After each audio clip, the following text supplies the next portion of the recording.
Hello coders, learn computer के एक नए एपिसोड में आपका एक बार फिर से स्वागत है।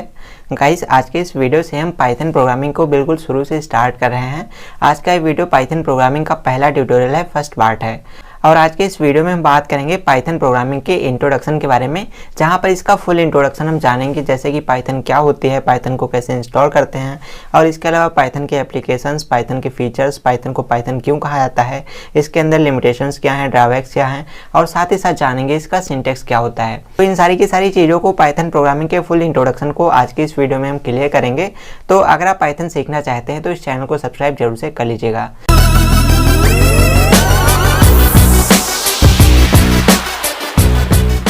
तो चलिए, सबसे पहले तो हम बात करते हैं पाइथन के इंट्रोडक्शन के बारे में। तो यहाँ पर लिखा हुआ है Python is a general purpose programming language. Python क्या है? पाइथन एक जनरल पर्पस प्रोग्रामिंग लैंग्वेज है। अब जनरल पर्पस का मतलब ये सामान्य उद्देश्य प्रोग्रामिंग लैंग्वेज है। इसके अंदर आप सॉफ्टवेयर ऐप्स को बना सकते हैं, डेवलप कर सकते हैं, या हम कह सकते हैं कि C++, जावा जैसी प्रोग्रामिंग भाषाओं की तरह ही हमारी पाइथन भी एक जनरल पर्पस लैंग्वेज है। ऑलराइट गाइस, आगे लिखा है डायनेमिक इन नेचर। और जो पाइथन है इसका नेचर कैसा है? इसका नेचर डायनेमिक है। तो डायनेमिक का मतलब इसके अंदर जब भी हम कोई वेरिएबल को डिक्लेयर करते हैं, जब भी कोई वेरिएबल बनाते हैं, तो वहाँ पर डेटा टाइप को डिफाइन करने की ज़रूरत नहीं पड़ती। ये लैंग्वेज अपने आप से डेटा टाइप को आइडेंटिफाई कर लेती है, आपको इसको बताने की ज़रूरत नहीं पड़ती। ऑलराइट गाइस, आगे लिखा है हाई लेवल प्रोग्रामिंग लैंग्वेज। जो पाइथन है ये एक उच्च स्तरीय प्रोग्रामिंग भाषा है। इसके अंदर जो भी कोड्स लिखते हैं वो कोड हमारे इंग्लिश की स्टेटमेंट्स की तरह होता है, यानी कि आप उसको आसानी से पढ़ सकते हैं। आगे लिखा है डेवलप्ड बाय जियोडो वैन रोसम इन 1991। और पाइथन प्रोग्रामिंग लैंग्वेज को जियोडो वैन रोसम नाम की एक साइंटिस्ट ने 1991 में डेवलप किया था। कहाँ किया था? नीदरलैंड में किया था। ऑलराइट गाइस, इसके बाद में अगर हम बात करें इसके इंस्टॉलेशन प्रोसेस के बारे में, तो सबसे पहले आप अपने कंप्यूटर पर किसी भी ब्राउजर को ओपन कर लीजिए, गूगल, क्रोम, मोजिला, फायरफॉक्स, किसी को भी ओपन कीजिए। वहाँ पर आपको सर्च इंजन के अंदर टाइप करना है डाउनलोड पाइथन, इंटर कर देना है। इंटर करने के बाद आपको पाइथन की ऑफिशियल वेबसाइट मिल जाएगी, उस पर आपको चले जाना है और वहाँ पर आपको डाउनलोड करने के लिए एक बटन मिल जाएगा। तो वहाँ पर आपको डाउनलोड के बटन पर क्लिक करके इंटर कर देना है। तो डाउनलोड बटन पर क्लिक करने के बाद आपके कंप्यूटर में पाइथन का सॉफ्टवेयर इंस्टॉल होने लगेगा, डाउनलोड होने लगेगा। उसके बाद में आप सेटअप को ओपन करके उसको इंस्टॉल कर सकते हैं और अपने पीसी के अंदर, कंप्यूटर के अंदर पाइथन के प्रोग्राम्स को बना सकते हैं, क्रिएट कर सकते हैं। इसके बाद में गाइस, क्या आप जानते हैं कि जो पाइथन है इसको हम इंटरप्रेटर लैंग्वेज के नाम से भी जानते हैं। जो हमारी पाइथन प्रोग्रामिंग भाषा है इसको हम इंटरप्रेटर लैंग्वेज भी बोलते हैं। अब ऐसा क्यों बोलते हैं? तो ऐसा इसलिए बोलते हैं क्योंकि इसके अंदर जो भी हम प्रोग्राम लिखते हैं ना, तो उसकी पहली लाइन को लिखते हैं, वो पहली लाइन हमारी रन होती है, उसके बाद दूसरी लाइन लिखते हैं, उसके बाद दूसरी लाइन को रन करता है, फिर तीसरी को रन करता है। तो इस तरीके से पाइथन का प्रोग्राम रन होता है। तो पाइथन का program line by line run होता है, इसीलिए इसको हम इंटरप्रेटर लैंग्वेज भी बोलते हैं। ऑलराइट गाइस, इसके बाद में हम बात करते हैं इसके एप्लीकेशंस के बारे में। तो पाइथन प्रोग्रामिंग के बहुत सारे एप्लीकेशंस हैं। कैसे कैसे? तो सबसे पहले तो इसका इस्तेमाल हम वेब डेवलपमेंट में करते हैं, वेबसाइट वगैरह को बनाने के लिए इसका इस्तेमाल करते हैं, गेम डेवलपमेंट के लिए करते हैं, गेम्स को बनाने के लिए भी करते हैं, मशीन लर्निंग में करते हैं, IoT प्लेटफॉर्म बनाने के लिए करते हैं, इसके अलावा डेटाबेस प्रोग्रामिंग करने के लिए करते हैं, नेटवर्क प्रोग्रामिंग करने के लिए करते हैं, और इसके अलावा आर्टिफिशियल इंटेलिजेंस में भी इसका इस्तेमाल बहुत ज़्यादा किया जाता है। तो ये कुछ मेन एप्लीकेशंस हैं पाइथन प्रोग्रामिंग के। ऑलराइट गाइस, चलिए आगे चलते हैं। इसके बाद में गाइस बात करते हैं पाइथन प्रोग्रामिंग के कुछ फीचर्स के बारे में। तो पाइथन प्रोग्रामिंग का जो सबसे बड़ा फीचर है वो ये है कि ये सिंपल और easy to use and learn programming language है, यानी कि इसका जो कोड होता है बहुत ही सिंपल सा होता है। पाइथन प्रोग्रामिंग को बहुत आसानी से आप यूज कर सकते हो, उसको बहुत आसानी से आप सीख सकते हो और अपना कोड क्रिएट कर सकते हो।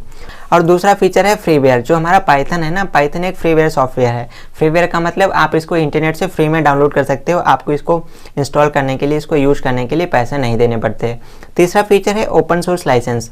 अब जो हमारा पाइथन का सॉफ्टवेयर है, पाइथन है, ये एक ओपन सोर्स लाइसेंस वाला सॉफ्टवेयर है, यानी कि अगर आप इसके अंदर थोड़े बहुत कस्टमाइजेशंस करना चाहें, कोई चेंजेस करना चाहें, तो वो आप अपनी मर्जी के अकॉर्डिंग कस्टमाइज कर सकते हो, उसको चेंज कर सकते हो। अगला फीचर है प्लेटफॉर्म इंडिपेंडेंट, यानी कि आप इसके प्रोग्राम्स को किसी भी दूसरे कंप्यूटर पर आसानी से रन कर सकते हो, यानी कि आप अपने कंप्यूटर पर प्रोग्राम को बना सकते हो और उसी प्रोग्राम को किसी दूसरे कंप्यूटर पर आसानी से उसको रन कर सकते हो। ऑलराइट गाइस, अगला फीचर है रिच लाइब्रेरी। जो पाइथन प्रोग्रामिंग है ना, इसके अंदर बहुत बड़ी लाइब्रेरी है, इसके अंदर बहुत ज़्यादा फंक्शंस को आप यूज कर सकते हो इसकी लाइब्रेरी को इंपोर्ट करके। ऑलराइट गाइस, इसके बाद में अगला फीचर है पोर्टेबल। जो पाइथन है ये हमारी पोर्टेबल लैंग्वेज है, इसके प्रोग्राम को आप किसी भी तरीके के ऑपरेटिंग सिस्टम पर यूज कर सकते हो, यानी कि आप इसको विंडोज़ पे भी यूज कर सकते हो, लिनक्स और मैक और किसी भी तरीके के ऑपरेटिंग सिस्टम पर इसके प्रोग्राम को आसानी से क्रिएट कर सकते हो। इसके बाद में अगला फीचर है एम्बेडेड और एक्सटेंसिबल। तो गाइस, एक्सटेंसिबल का मतलब ये होता है कि पाइथन के अंदर आपने जो कोड लिखा है उस कोड को उठा करके आप किसी दूसरी प्रोग्रामिंग लैंग्वेज के अंदर यूज कर सकते हो, डाल सकते हो। और एम्बेडेड का मतलब ये होता है कि आप किसी दूसरी लैंग्वेज में लिखे गए कोड को उठा करके पाइथन के कोड के अंदर डाल सकते हो, वहाँ पर यूज कर सकते हो। ऑलराइट गाइस, इसके बाद में गाइस बात करते हैं why name is Python. Python क्यों नाम रखा गया है इस लैंग्वेज का। तो गाइस अगर हम बात करें पाइथन को पाइथन ही क्यों कहा जाता है, तो इसका रीजन यहाँ पर लिखा हुआ है कि जो पाइथन के डेवलपर थे जिनका नाम था Guido van Rossum, was a fan of the most popular comedy show Monty's Python Flying Circus. यानी कि एक कॉमेडी शो था जिसका नाम था मोंटीज पाइथन फ्लाइंग सर्कस। तो इस कॉमेडी शो के बहुत बड़े फैन थे ये ज्यूडो वेंडरसन, और इसी शो की वजह से इन्होंने जो लैंग्वेज को डेवलप किया उसका नाम पाइथन रखा है। इसी शो से लिया था उस वर्ड को।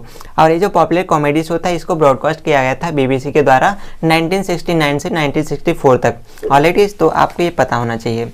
तो इसी पॉपुलर कॉमेडी शो को देखते हुए इन्होंने पाइथन नाम पिक कर लिया अपनी प्रोग्रामिंग लैंग्वेज के लिए, और तब से उनकी इस प्रोग्रामिंग लैंग्वेज को हम पाइथन के नाम से जानते हैं। और गाइस इसके बाद में अगर हम बात करें इसके ड्रॉबैक्स के बारे में, इसकी लिमिटेशंस के बारे में, तो इसकी दो मेन लिमिटेशंस हैं। कौन कौन सी? तो एक तो ये कि पाइथन के अंदर आप मोबाइल ऐप्स को, मोबाइल गेम्स को डेवलप नहीं कर सकते। तो पहला ड्रॉबैक तो ये हो गया। और इसके अलावा दूसरा ड्रॉबैक तो ये हो गया कि इसकी जो परफॉर्मेंस है बहुत अच्छी नहीं है। Performance is not up to the mark. यानी कि अदर जो प्रोग्रामिंग लैंग्वेजेस हैं उनके अंदर आपको परफॉर्मेंस अच्छी मिल जाती है, लेकिन ये बहुत अच्छा परफॉर्म नहीं कर पाता है। इसके कोड को रन होने में थोड़ा टाइम लग जाता है, और ये अदर लैंग्वेजेस के कंपेरिजन में थोड़ी कम परफॉर्मेंस वाली लैंग्वेज है। ऑलरेडी अगर हम बात करें इसके सिंटैक्स के बारे में, तो जैसा कि यहाँ पर सिंटैक्स में देख पा रहे हैं, आप किसी वर्ड को प्रिंट करना है तो आप सिंपली इस तरीके से प्रिंट कर सकते हो। तो इसका सिंटैक्स बहुत ही सिंपल सा होता है। किसी भी वर्ड को प्रिंट करने के लिए आप प्रिंट कमांड का यूज कर सकते हो, और उसको ब्रैकेट के अंदर इन्वर्टेड कॉमास के अंदर डाल के आप किसी भी लेटर को आसानी से, किसी भी वर्ड को आसानी से प्रिंट कर सकते हो। ऑलरेडी यहाँ पर अगर आप चाहें तो सेमीकोलन को ना लगाएं, चाहें तो यहाँ पर डबल इन्वर्टेड कॉमा है इसकी जगह पर सिंगल को यूज कर लें, तो भी आपका प्रोग्राम आसानी से रन हो जाएगा। तो पाइथन प्रोग्रामिंग को लेकर ये कुछ मेन बातें थी जिनके बारे में मैंने आपको बताया। तो अगर आपको जानकारी पसंद आए तो वीडियो को लाइक कीजिए, और ऐसे और ज़्यादा वीडियो सीखने के लिए लर्न कंप्यूटर को भी सब्सक्राइब भी कर लीजिए। तो मन में कोई सवाल हो तो कमेंट कीजिएगा। ऐसे और ज़्यादा वीडियो सीखने के लिए चैनल पर विजिट कीजिएगा। चलिए दोस्तों, जल्दी मिलते हैं आपसे एक और नए वीडियो के साथ। वीडियो में यहाँ तक बने रहने के लिए आपका बहुत बहुत धन्यवाद।